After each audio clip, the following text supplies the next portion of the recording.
جو مسلمانوں کے گھر پیدا ہوا، اسلامی ماحول میں رہتا، اس سے کوئی چیز پوشیدہ نہیں ہے. اسے پوچھ لو، وہ بتائے گا بکری حلال ہے، وہ بتائے گا مرغی حلال ہے، وہ بتائے گا فلاں چیز حلال ہے، اور یہ بھی کہے گا یہ چیز حرام ہے، یہ حرام ہے، یہ حرام ہے. یہ بچے کو بھی پتہ ہے. تو فرما ان الحلال بین و ان الحرام، حلال بھی واضح اور حرام بھی واضح، اور اس کے درمیان کچھ شبہ والی چیزیں. کچھ چیزیں واضح ہیں کہ یہ حلال ہے، کچھ چیزیں واضح ہیں کہ یہ، درمیان میں کچھ چیزیں ہیں کہ جس میں کوئی شبہ ہے. زیادہ لوگ نہیں جانتے، انہیں علماء ہی جانتے ہیں. کسی نے کہا کہ یار یہ پتہ نہیں حلال ہے، کسی نے کہا پتہ نہیں حرام ہے. اب سنو، ضابطہ میرے حضور نے بیان کیا. جس نے اپنے آپ کو شبہ والی چیزوں سے بچا لیا، جو شبہ والی چیزوں سے بچ گیا، اس نے اپنا دین بھی بچا لیا، اپنی عزت بھی بچا لی. آپ کو یہ یقین ہے کہ یہ کھانا جو پکا ہے بالکل ٹھیک ہے، صحت افزا ہے، تو آپ اس کو رغبت سے لے لیتے ہیں. اور ایک کھانے کا پتہ ہے کہ یہ انتہائی خراب ہے اور مضر صحت ہے، تو آپ اس کو بالکل ہاتھ نہیں لگاتے.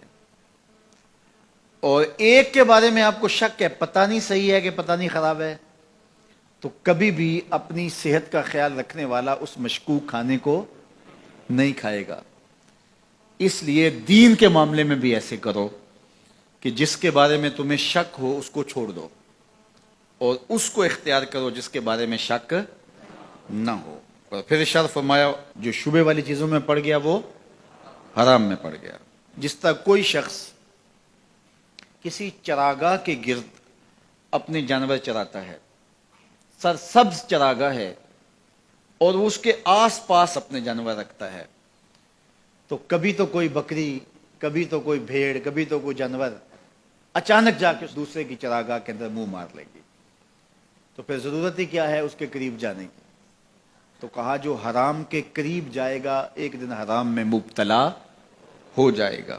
ہر بادشاہ کی کوئی چراگاہ ہوتی ہے، اس نے ایک مخصوص چراگاہ رکھی ہوتی ہے، اس میں اس کے جانور چرتے ہیں، اور کسی کا جانور اس میں وہ آنے نہیں دیتا. بادشاہ کی غیرت ہوتی ہے، اس نے باڑ لگائی ہوتی ہے. لیکن اگر کوئی اس چراگاہ کو عبور کر لے تو وہ بادشاہ جو ہے وہ غیرت کی وجہ سے اس جانور کو پھر چھوڑتا نہیں ہے کہ یہ میری چراگاہ میں آیا کیوں. تو فرمایا اللہ کی چراگاہ خاص اس کی حرام کردہ چیزیں، وہ گوارا نہیں کرتا کہ کوئی حرام میں مبتلا ہو. یہ ساری کہانی بیان کی حضور نے. پھر اس کے بعد حضور نے اس کو مزید خلاصے کے طور پہ مختصراً بیان فرمایا. میرے جان و دل حضور پہ قربان. کائنات میں ایسا فصیح نہیں ہوا کوئی جیسے میرے حضور فصیح ہیں. یعنی جو حدیث نور آپ نے پڑھی، اس کا ایک ایک حرف واضح ہے، ایک ایک لفظ روشنی دے رہا ہے، اور یہ منزل نواز حدیث ہے. یہ ہماری زندگی کے اندر ہمیں خیر اور شر کی پہچان کروانے والی ہے.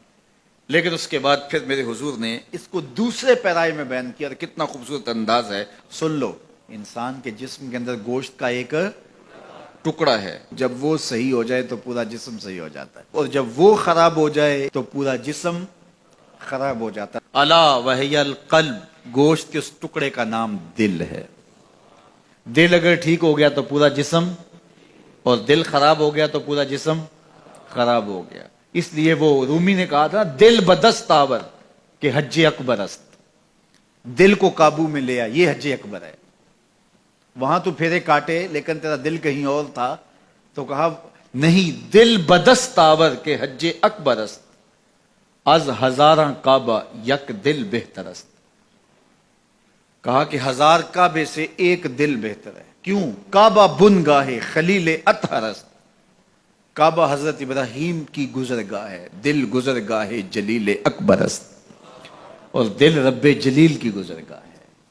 اور اقبال بولا خود ہی کا نشیمن تیرے دل میں ہے، خود ہی کا نشیمن تیرے دل میں ہے. اتنی بڑی کائنات چھوٹے سے دل میں کیسے آ گئی؟ اقبال نے کہا میں بات دلیل سے کر رہا ہوں. خود ہی کا نشیمن تیرے دل میں ہے، فلک جس طرح آنکھ کے تل میں ہے. اس لیے اس کا کنٹرول کر لینا، اس کا قابو میں کرنا. تو میرے حضور نے فرمایا کہ اپنے دل کو قابو میں کر لو.